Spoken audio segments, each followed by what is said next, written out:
¿Qué se entiende por ABP? Bien,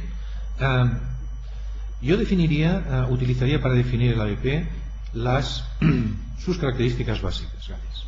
Primero, es una variante de una corriente pedagógica basada en el aprendizaje activo. Los que tienen formación en pedagogía o vienen del ámbito de la formación de profesorado, etcétera, conocen la importancia de los aprendizajes activos, que van desde Celestin Freinet a otros pioneros de este tipo de enseñanza.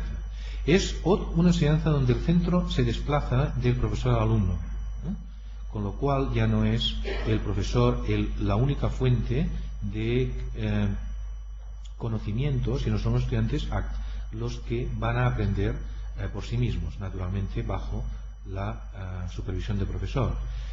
Define la enseñanza como un proceso en el cual los elementos centrales son lo que podemos llamar caso-problema, que suele utilizarse de forma sinónima, pero verán después que el llamado método del caso tiene características comunes y diferentes respecto al aprendizaje basado en problemas, el grupo de tutoría, que es básico, y el profesor moderador. En el ámbito anglosajón se llama al profesor moderador el facilitador, facilitator, para quitarle ese nombre que tiene reminiscencias, digamos, jerárquicas en la transmisión del conocimiento. Facilitador suena raro en castellano, por tanto yo prefiero el llamarle moderador. Este es un sistema docente, un método docente que tiene que ayudar a que los estudiantes adquieran habilidades para utilizarlas durante toda su vida. Es decir, que aquello que desarrollan durante sus estudios le van a servir después en su vida profesional. Déjenme que les haga un pequeño paréntesis. En el caso de medicina, yo siempre tuve la sensación durante la carrera que se me había preparado para tomar apuntes, memorizar conocimientos y contestar, no para resolver los problemas de mis pacientes. Nadie me enseñó a eso durante los 6 años que permanecí. Lo triste es que yo finalicé mis estudios en el 81. En el 2007 no estoy seguro que nada haya cambiado, al menos por los estudiantes con los que he tenido contacto. Luego el MIR lo salva todo, pero entonces ya enviémosles al MIR directamente y no los tengamos entretenidos durante 6 años. Cierro paréntesis. Por tanto, se hace un hincapié en aquello también que se considera relevante para la actividad profesional del estudiante. No exclusivamente, pero de manera notable.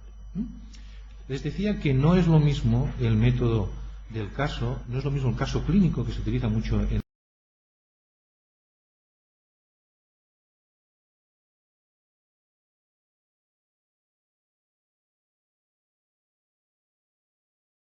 que los estudiantes, a través del análisis de ese dossier, han de resolver.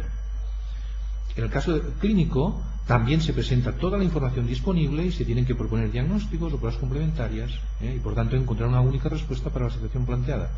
En el ABP no va así, porque el ABP, como verán, lo ilustraremos con algunos textos, lo que les planteamos a los estudiantes es que delante de una situación determinada, de un escenario, por utilizar un anglicismo, lo que ellos deben hacer es formular las preguntas adecuadas para resolver la situación y buscar la información para hacerlo. En el método del caso, la gran parte de esa información ya la tienen. Históricamente, como también les avanzaba antes de iniciar mi presentación, el ABP aparece en el ámbito de las ciencias sociales y sobre todo en el derecho. En el derecho en Estados Unidos tenía su razón, porque es un país en el cual se basa gran parte de su actividad legal en sentencias emitidas por los tribunales y no tanto en la existencia de un cuerpo legislativo como es tradición en Europa. Por tanto, lo importante es saber cómo afrontar un problema y dónde buscar la información, que saberse códigos que en su mayoría no existen. La primera universidad que en el ámbito de las ciencias de la salud inició en la aprendizaje basado en problemas fue la Universidad de McMaster. McMaster está en una ciudad que se llama Hamilton, cercana a Toronto. Cercana es un decir, porque en las medidas canadienses está cerca, pero está a 80 kilómetros de Toronto, al borde de los Grandes Lagos. Ahí en el año 68, un año también en el cual, recuerden, se fundaron las primeras universidades en España desde principios del siglo XX, que fueron la Autónoma de Madrid y la Autónoma de Barcelona, pues, y que también fue un momento, digamos, de agitación social, en todo el mundo, aquí menos por razones obvias. En Hamilton iniciaron crearon una nueva facultad, una nueva universidad, y ahí se empezó a utilizar el aprendizaje basado en problemas como método docente único asociado a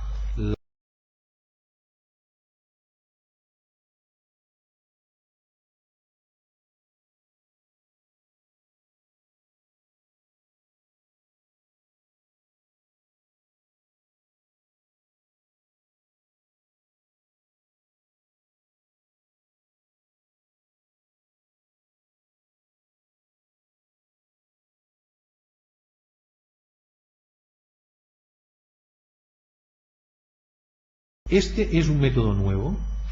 Respuesta, no, no es un método nuevo. Sócrates ya hacía BP, pero no lo llamaba así. Su método peripatético, que se ha conocido de muchos de los presentes, simplemente lo que ponía a sus discípulos era delante de sus propias ignorancias y les hacía razonar a través de llamémosle, un reto intelectual. Por tanto, eso no es nuevo. Lo que es nuevo es el formato actual. Y el formato actual lo que permite es que los profesores ejerzan de nuevo como Sócrates, espero que con un destino no tan aciago, que les haga de alguna forma obligar a que sus estudiantes no acepten acríticamente todo lo que ven, todo lo que oyen y todo lo que leen, sino que razonen sobre ello. Y estas preguntas, el por qué, el estás seguro, qué razones aportas, qué otras explicaciones habría, qué pruebas hay que justifiquen tu afirmación, etcétera, están en la base esencial del sistema. El ABP se puede considerar, ya siguiendo a Sócrates, como una filosofía docente o como un método docente. Es decir, se puede establecer una titulación en base exclusivamente a ABP o se puede utilizar el ABP en conjunción con otros métodos, lo que yo llamo el método híbrido, y que de alguna manera no es tan radical ni crea tantas resistencias por un lado, y por otro lado permite aprovechar gran parte de sus ventajas. Tampoco eso exime de problemas, ya lo adelanto, porque no hay métodos perfectos o situaciones perfectas, pero permite como mínimo implementarlo en planes de estudio tradicionales. Es muy fácil cuando uno empieza de cero liarse con métodos docentes revolucionarios, pero cuando uno arrastra el peso de la tradición, si me permiten la expresión, ya es otra cosa. Y hacer cambios en entramados intelectuales, personales, de intereses en una universidad no es cosa fácil.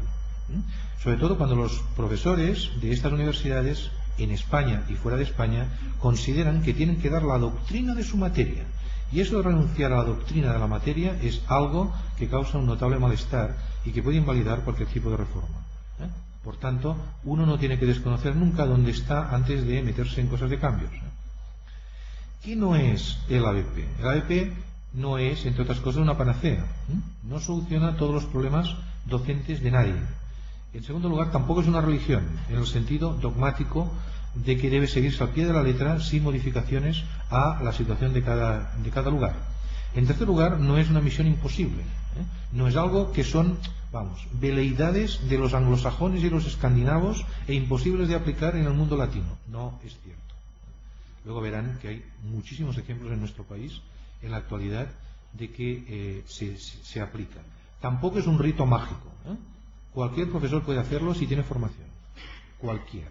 Los hay que tienen más gracia y menos gracia. También ustedes saben que también hay conferenciantes mejores y peores.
el método. Bien, tiene el método institucionales. Si no hay un compromiso, dependiendo del nivel al que se quiere implantar, como verán después, entre facultad, departamento o profesores, eso no va a funcionar. Académicas, no se puede controlar todo el proceso educativo, no se puede controlar en ningún caso, de hecho, pero tampoco aquí. Hay objetivos que no se alcanzarán con ABP y hay que buscar otras actividades para cumplirlo.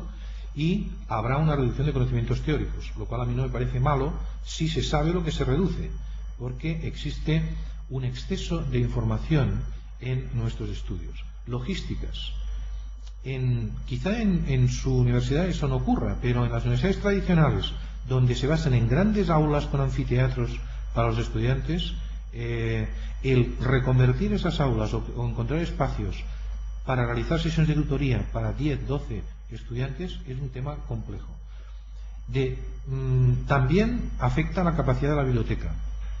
Los estudiantes van a consultar más libros de lo que hacían antes y vencen una cierta bibliofobia presente en los estudiantes actuales. La verdad es que este era un problema de antes, no de ahora, porque con el acceso a los sistemas informáticos como tipo Internet facilita muchísimo las cosas. Pero entonces el problema se pasa a las aulas de informática. En nuestra universidad hemos intentado arreglar ese problema a través de un programa de préstamo de ordenadores portátiles, con lo cual la biblioteca proporciona a los estudiantes ordenadores que pueden utilizar en cualquier lugar de la facultad por la cobertura wifi, y eso nos evita el tener, digamos, aulas cautivas, y el sistema no ha funcionado mal. Y otro problema es invertir el tiempo en el desarrollo de problemas. Los profesores, que son los que los tienen que crear, manifiestan una cierta reticencia a escribir los problemas, porque nunca lo han hecho y porque lo ven como un reto. Yo les puedo asegurar que la mayoría de ellos finalmente son excelentes escritores o escribidores de problemas. Para ustedes que crean materiales constantemente no debería serles un problema esto, en absoluto. Y luego hay limitaciones psicológicas. La ansiedad de los estudiantes frente a su ignorancia. Cuando los estudiantes descubren que aquello que creían que sabían no es como ellos pensaban, eso les pone muy nerviosos al principio. El aceptar que no saben cosas delante de sus compañeros y de un tutor, también. Eso, cuando el tutor es suficientemente inteligente para demostrar que eso no es un obstáculo y que lo que se trata es de aprender, y manifestar la ignorancia es el primer camino para aprender, como decía mi abuela,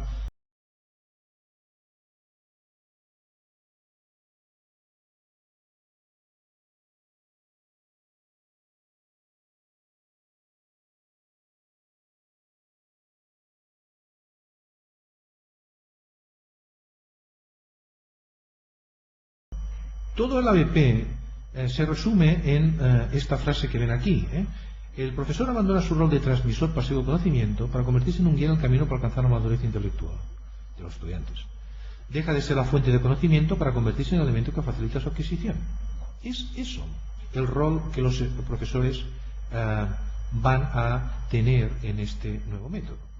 Y eso supone naturalmente un cambio cultural.